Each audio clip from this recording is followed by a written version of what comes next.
Билип туруп даярдалып жаткан жардыруу жөнүндө жалган кабарлоо 5 жылга чейин эркинен ажыратуу менен жазаланат. Бомба жөнүндө билдирүү менен сиз коомдук коопсуздукка кол салып, уюмдардын жана ишканалардын нормалдуу ишин бузуп, укук коргоо органдарынын олуттуу күчтөрүн жана каражаттарын башка жакка буруп, конкреттүү жарандардын кызыкчылыгына зыян келтиресиз. Сиз бомба тууралуу жалган маалымат таратарыңыз менен кылмыш аяктаган деп эсептелет.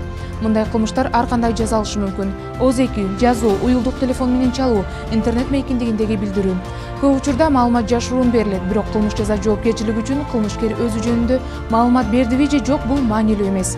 Сиздин аракеттериңиздин себеби ар кандай болушу мүмкүн. Бейбаштык, укук коргоо органдарынын ишинин сапатын текшерүү же болбосо ишканалар менен мекемелердин демейдеги иш тартибин бузуу.